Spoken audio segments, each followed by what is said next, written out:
So we're just about to kick off now shortly. I'm just waiting for people to join. So you could just bear with us for 1 minute. Welcome to Deirdre and to Seamus again. Thank you very much. And as I said earlier, Happy New Year to you, but it seems like an age ago before we, since we last spoke, and so many things have changed since.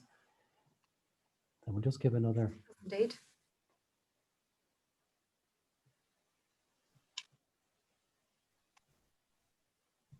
Just a minute for people to some people joining there still.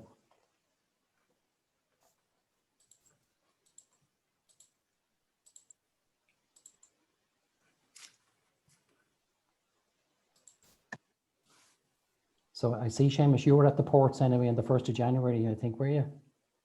Yeah, so it was good timing actually. I was down there, and on day one, it's obvious that there were some problems. It all came down to a breakdown in communication between government and industry. Okay. Well, look, I think we're just a minute past there. I might give another few seconds before we kick off. But look, let me do the introductions, I suppose, is probably the best thing to do. So, and we'll get into the meat of it then. So look, you're all very welcome to this afternoon's webinar, a Brexit update, and where are we now? My name is Paul Clancy and I'm CEO of the Chamber. And look, we're delighted that so many of you could join us this afternoon. And I'm really looking forward to our session. And so much has happened, as we said, since our last Brexit update, which was 20 days before we went live on January 1st. So just a little bit on the event overview. When we planned this event, we were still waiting on news from the Brexit negotiators and hoped that by January 2021, we'd be clear about whether or not we would have a free trade agreement. And now that we have a free trade agreement, we look to our expert panelists to guide businesses on immediate action points and the impact, particularly on Northern Ireland's trading position. So delighted to welcome Deirdre Maguire of Intertrade Ireland and Seamus Leahy of Logistics UK, who've taken part in all 4 of our countdown to Brexit webinars of 2020, and we'll discuss the learnings and the practical implications for business. And it's a constantly changing, constantly moving feast. Look, we really do want to try and get as many questions from the attendees as we possibly can, because we're really interested to know what your challenges are at the moment, and if you've come across any difficulties or any issues that you'd like to discuss with us. So there is an option to text those questions at the bottom of the screen, and we'll pick them up during the session, and we'll try and get through them before the end of the session. But before we make a start, if you could put your microphones on mute, just to be sure we minimize any interference. So just a little bit on, in case you haven't met Deirdre and Seamus before. So Deirdre Maguire, she works for Intertrade Ireland and has a wide range of experience working with SMEs, and now manages the Intertrade Ireland Brexit Advisory Service, and is working closely with SMEs, sharing the detail of supports available through Brexit and COVID. And it's really important that we get that information out to our members. And really thank you to Deirdre for joining us again.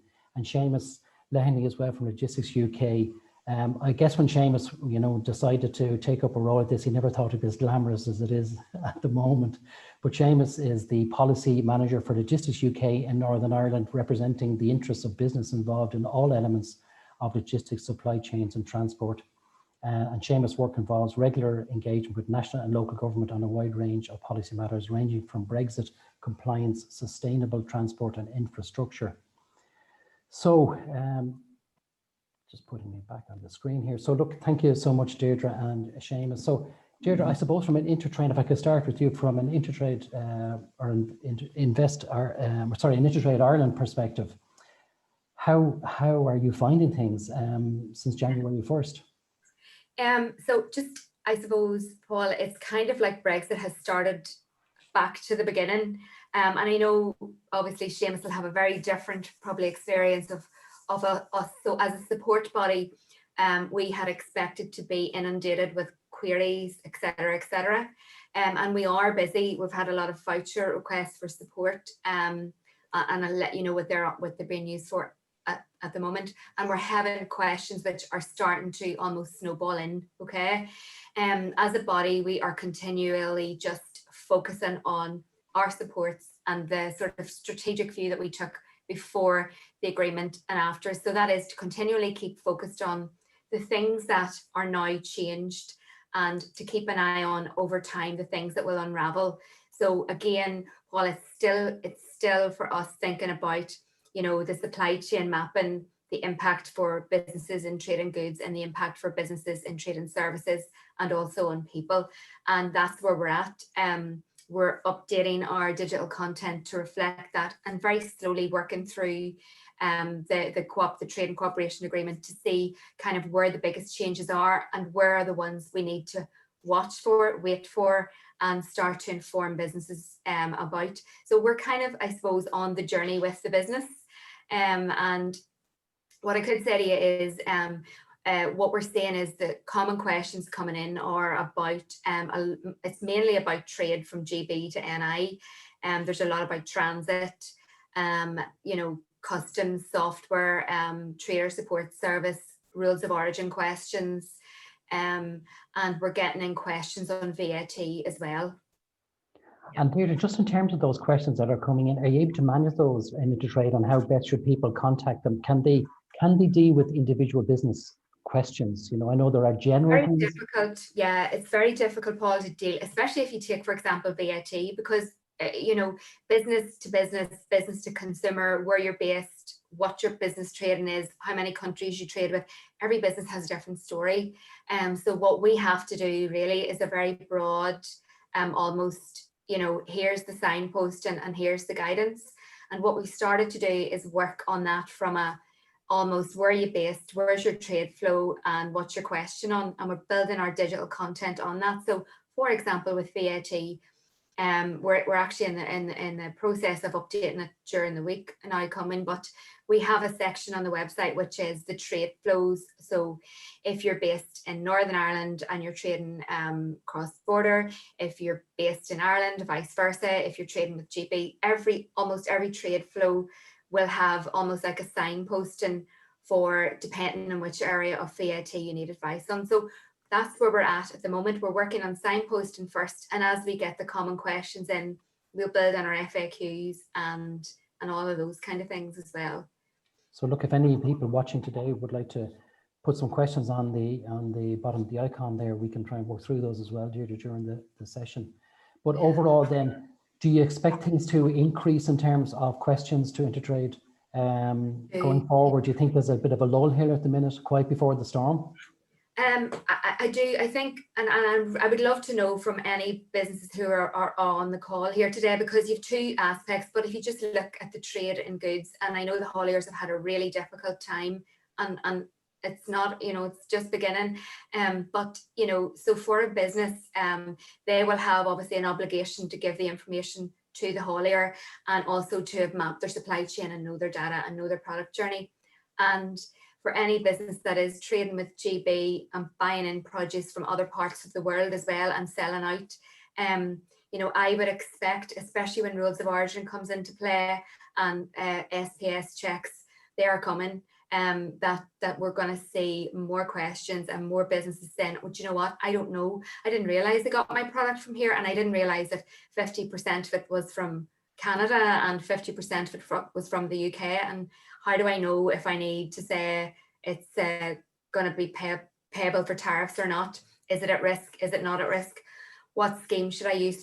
There's a huge amount of detail for a business to understand, and it's quite complex if you're just coming at it for the first time. And I could be wrong. Like, I'm not an expert, but I do think that businesses, as they move forward into this almost transition of learning how to do customs for the first time, and obviously if they haven't mapped their supply chain, understanding origin of their products, etc., that it will increase. And the messages are still the same. It's always about the supply chain and knowing you're mapping it.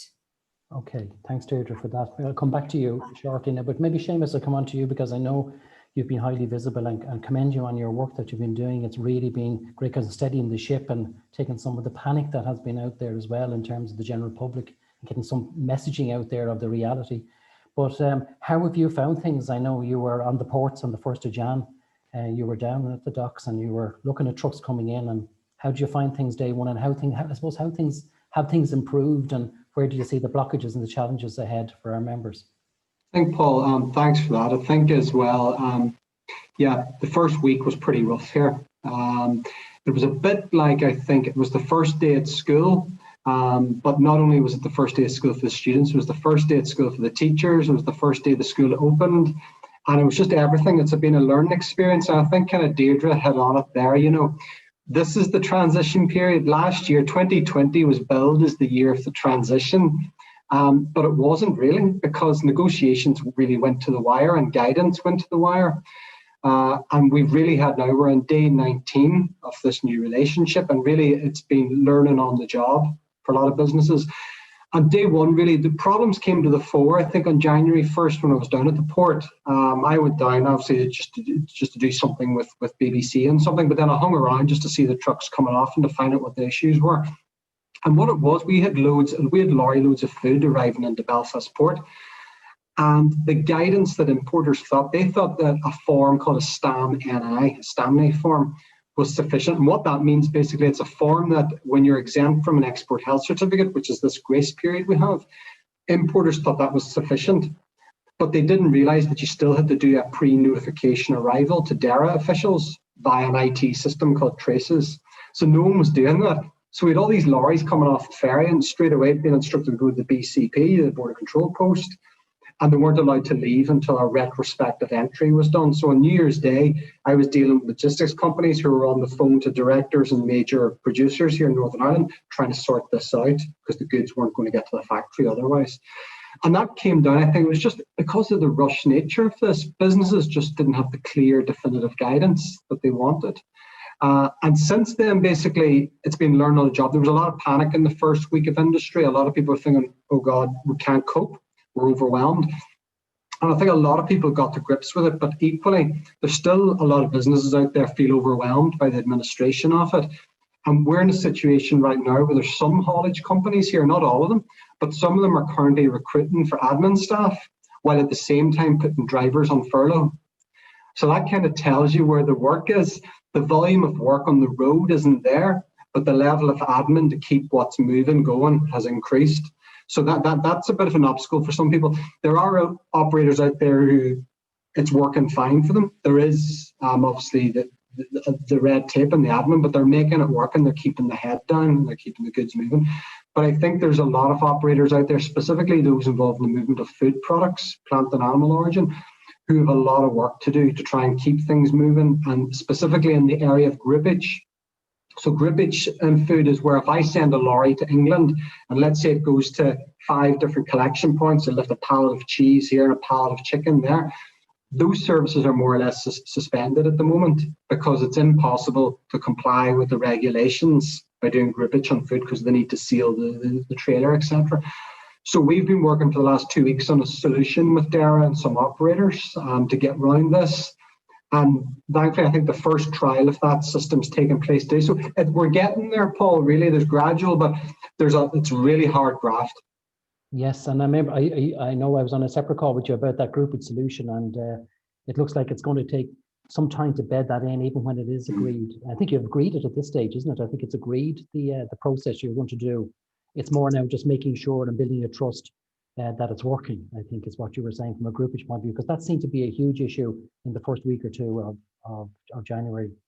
Yeah, definitely. I think especially for SME importers as well, to get in small quantities of those food products, it's kind of stopped their supply at the moment, really. And just in terms of the systems that you talked about, like HMRC and things like that, do you have a handle on the challenges that are there from a customer's point of view? I know there was some question about waivers and products at risk or not at risk. Do you have any? The HMRC IT system at the moment, there's some issues with companies maybe you can't get registered on the GVMS system. The GVMS system is how you basically communicate with HMRC if you've done your declarations and so on. So there's some companies are struggling with that. We're kind of helping them liaise with HMRC to fix that. And any of those problems, they all can be fixed. It's all about just speaking to the right people, really. The waivers that we have at the moment, so we have a waiver grace period on export health certificates on food products coming in here. That will expire on the 31st of March. And that's probably a concern, because we don't want to get to another cliff edge like we did in December. and we really need a long-term solution to that. I think to think that we can incorporate that need for EHCs for everything coming in here, I don't think it's workable, to be honest. We need a long-term fix, a buy ball on that. And then we also got a waiver as well on customs declarations for business to consumer parcels to Northern Ireland. So there was that fear that, you know, if you went online tonight and you bought a new pair of trainers from a supplier in GB, you have to do customs. Well, again, we've got a 3-month grace period on that before anything has to be done. Again, I think we need a long-term derogation on that, you know, to avoid any customs on such parcels. So in terms of shortages in supermarkets and some things that was catching a lot of the media attention there, I know Aidan Connolly's been on looking at retail NI as well, and there were some shortages on products, but that seems to be working its way through. Or is that the case? I think there might be some shortages on the shelves for the reasons you have explained, but I think in general they seem to be working through it.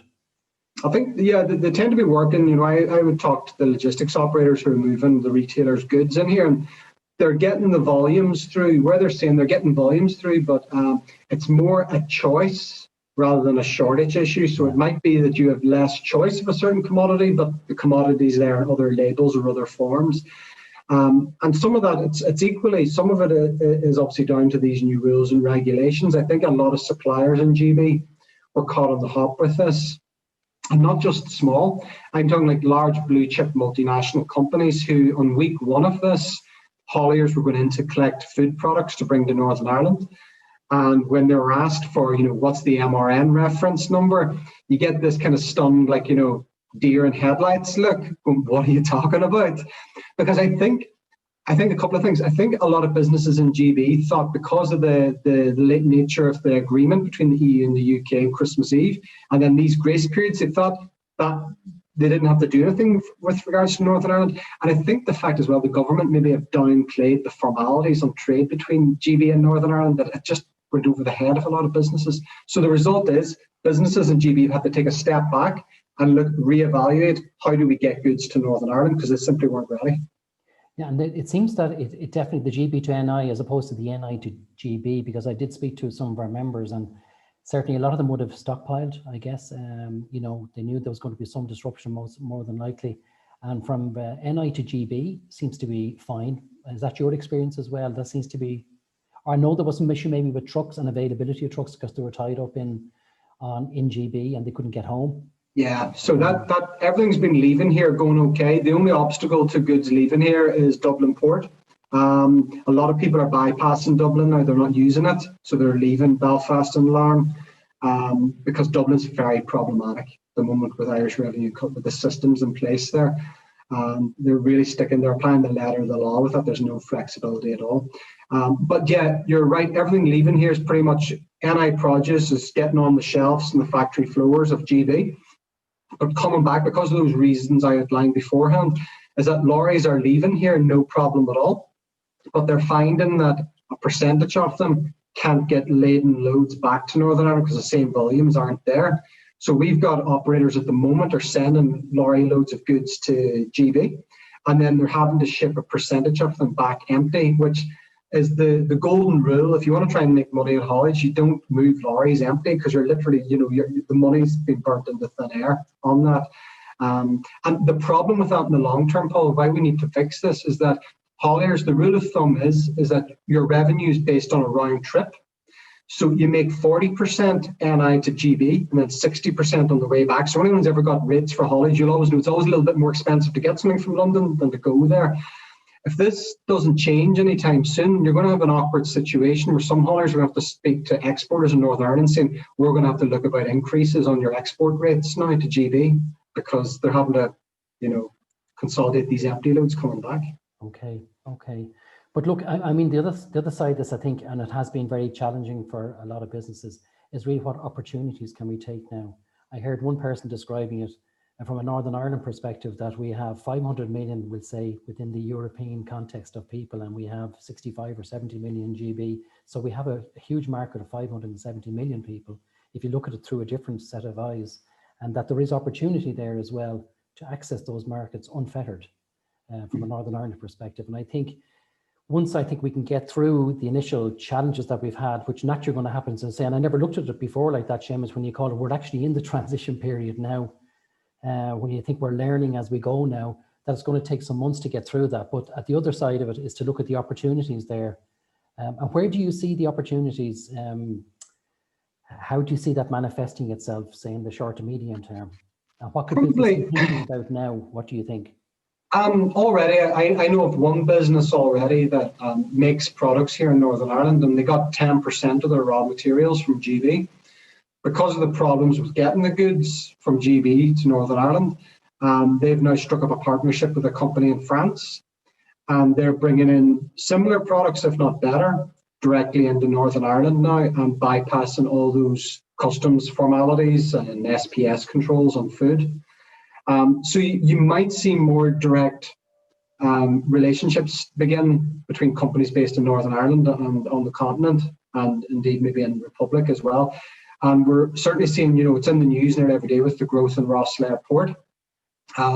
We used to just have basically Stena Line with the service going to the continent. Their volumes on freight have grown 300% in the last week. But also Brittany Ferries and DFDS now running direct. And every ship leaving Rosslare is full. Probably if you called up one of those shipping lines now trying to get a lorry to France, you'd probably be on a waiting list maybe for a week to get a space on a ship. And there's lorries leaving here in Northern Ireland. I spoke to one company recently, we're sending out lorry loads of pork products to France, going that way. And it does, the rate does cost a little bit more. It costs maybe about €300 more.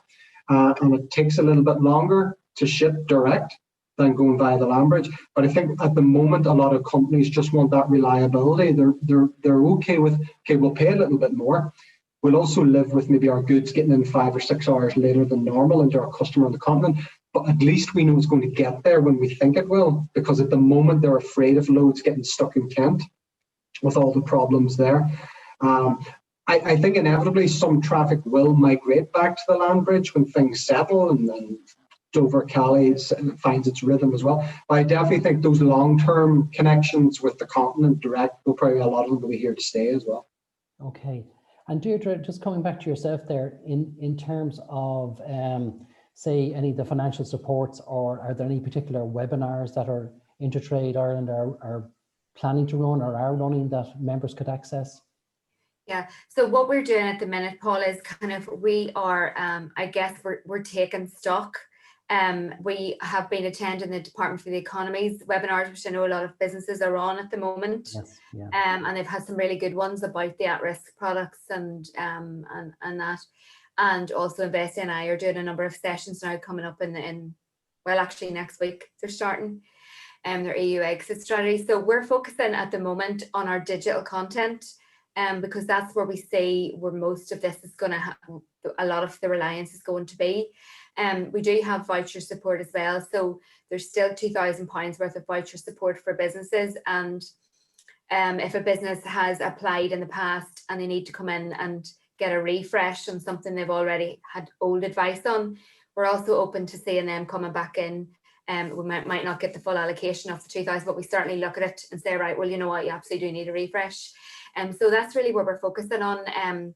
Obviously, I don't want to miss the opportunity to say for cross-border trade, there is definite opportunities there. I mean, even buying local and working cross-border, if you have to substitute a product. I have already seen it myself in the shops where products I wouldn't have seen before are now sitting in Sainsbury's and other places, so there's definitely opportunities there, but it's going to take time for businesses to understand the customs implications. But there's lots of support and there is availability if you need to train your staff in customs, if you need to come in to understand your commodity codes so you can future project what your rules of origin are going to be, because that is a job which will absolutely, it's going to take a lot of time for businesses to understand. So the support is there.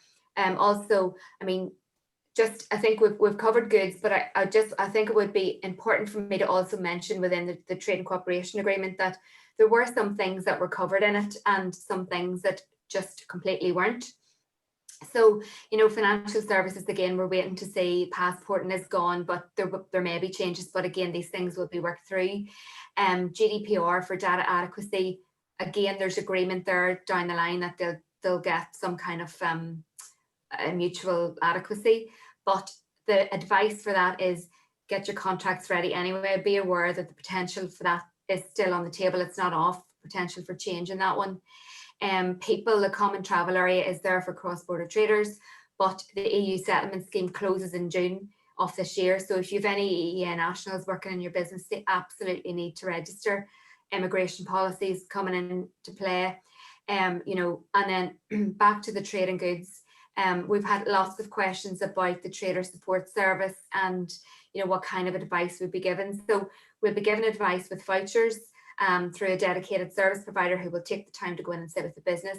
We'll be updating our digital content. NI Business Info has some fantastic information as well. Yeah. But I would say to businesses, you know, use the people like the trader support. And maybe if it's not working for you right now, they are obviously transitioning as well.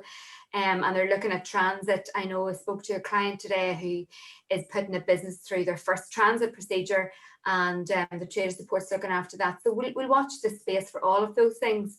But that's what we're about at the moment, Paul. We don't have any webinars in the next coming weeks. We're doing one with Newry Chamber, actually. Seamus will be on it now at the end of the month, 27th.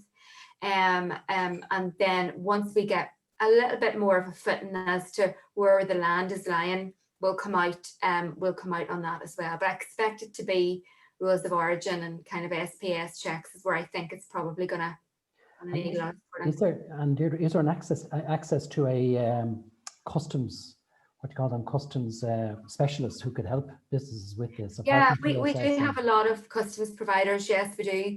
And obviously we deal with businesses, you know, cross-border as well. So there's a huge amount of customs training that our Brexit vouchers have been used for and still are, both north and south.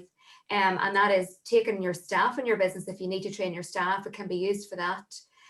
It can be used, you know, to look how, if you're going to do your customs yourself, there's a couple of choices for a business here. So number one is use the trader support service, or number two is obviously a customs broker, or do it yourself. And what we've seen is for some businesses that, particularly in Southern Ireland, they've chosen to do it themselves, in which case you need to have software, you need to know what you're doing, and you need to have people trained up, and the vouchers can be used for all of that. So.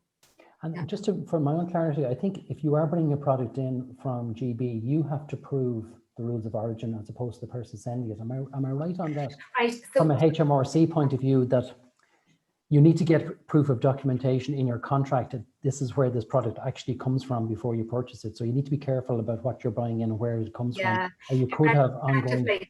Yeah, there is an Really easement important. on that. There is grace period for a period of time in that, for a year, I think.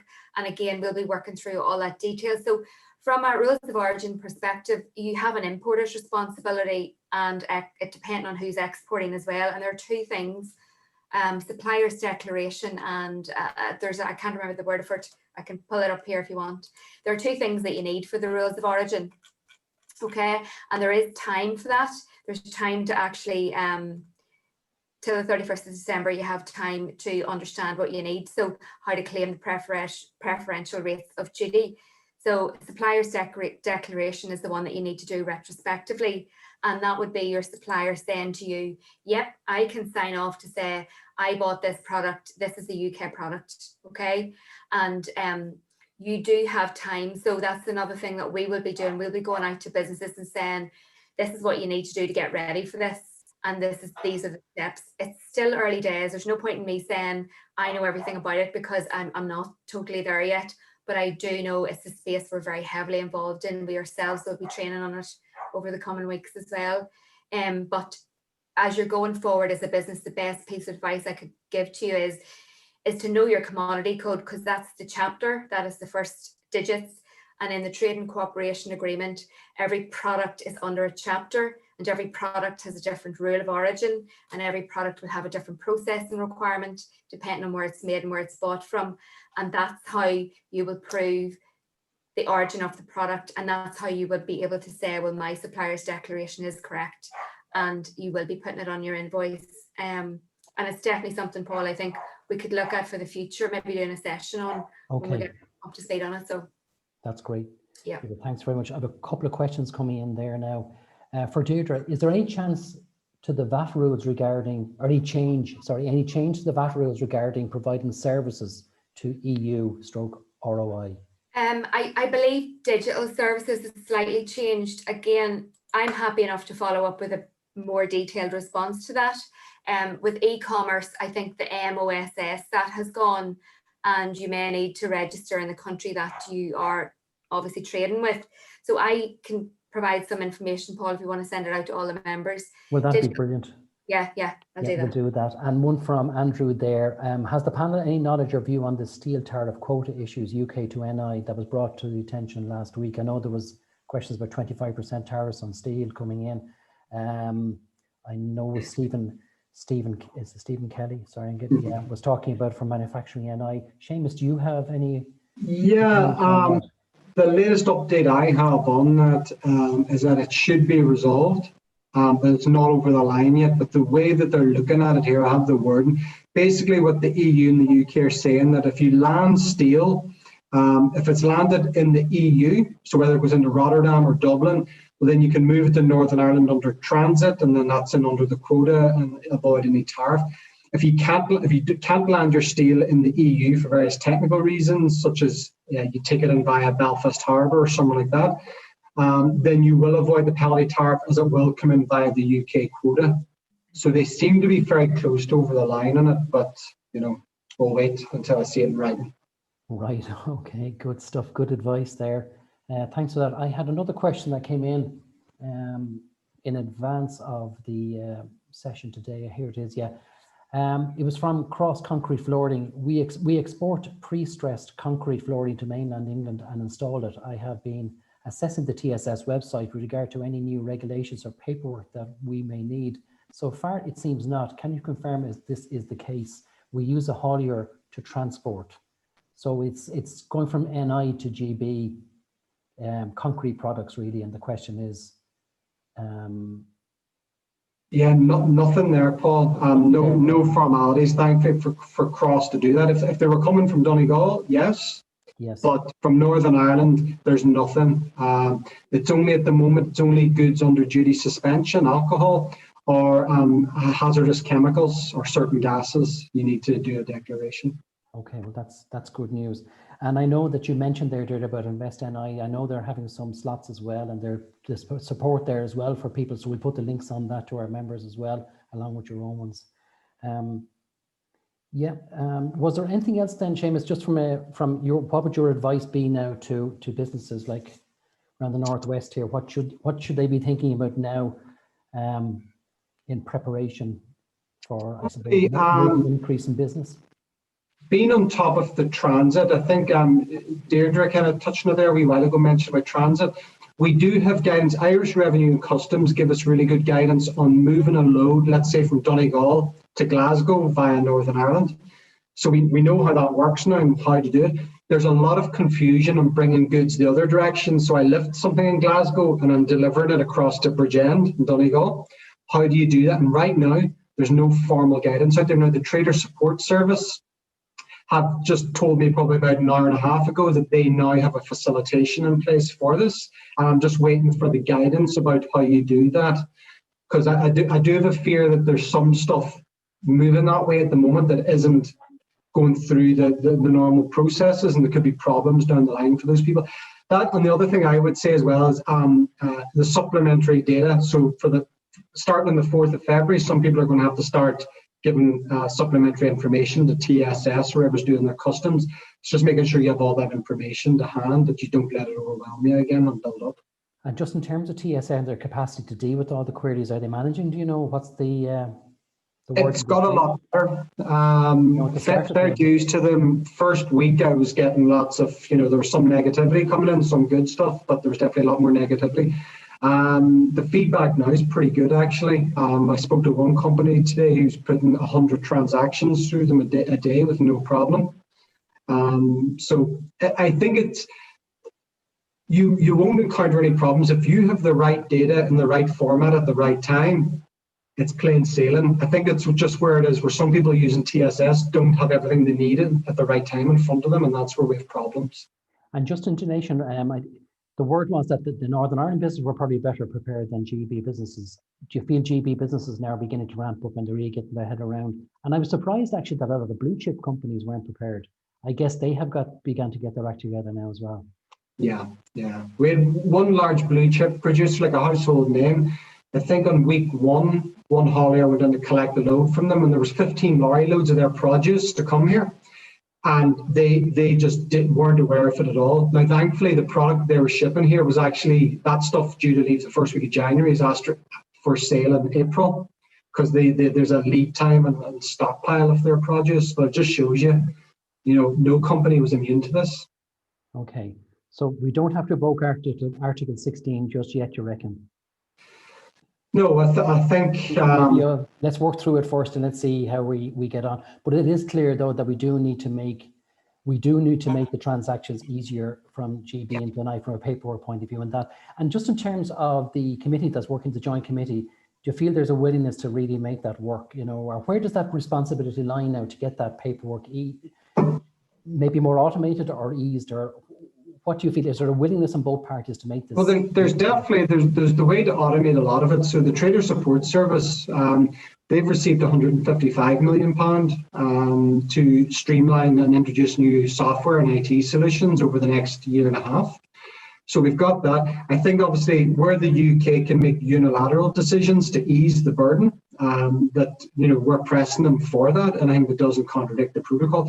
But also with the EU, we're having discussions with the EU, with the Irish government, and obviously through that joint committee to try and introduce any simplifications and things like getting extensions on the grace periods we need as well, and things bringing in trusted trader schemes and so on and so forth. But I think there was a bit of a misunderstanding of Article 16, the protocol, because first of all, if you hit that big red button that says Article 16, let's get rid of it, it doesn't happen instantly. It's like trying to pull the brakes on an oil tanker. It actually would take about 2 months for it to come into full effect of cancelling it.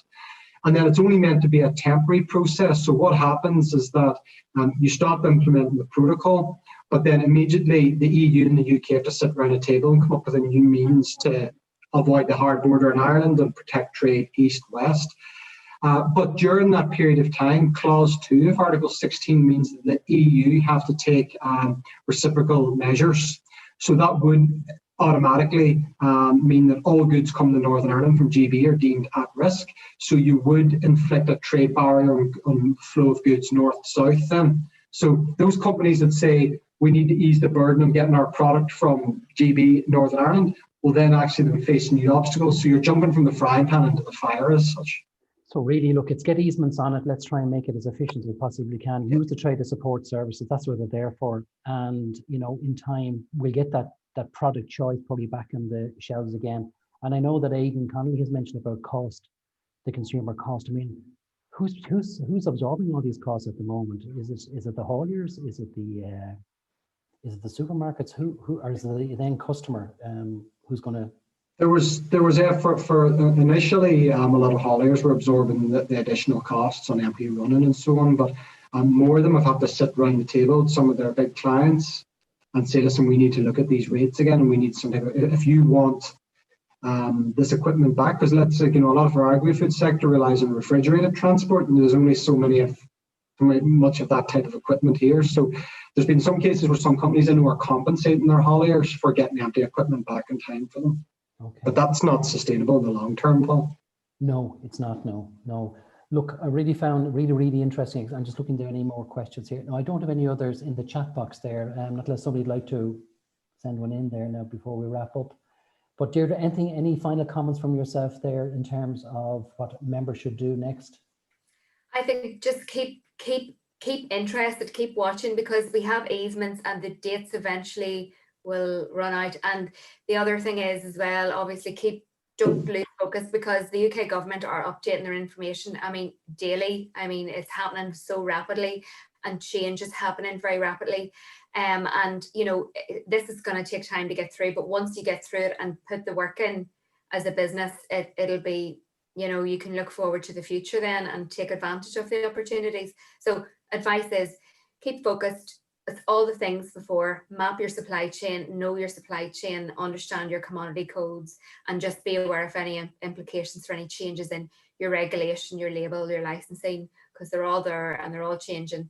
And obviously know about any VAT changes you need to make as well. So. And maybe Seamus to leave the final word to yourself. Anything else you'd like to add there? Hard to top that from Deirdre there. That's pretty much what I would say. Okay, You know, well. It's looking at that cliff edge as well at the end of March. Really, just keeping an eye about, will that affect you when those grace periods run out as well on parcels and on food products?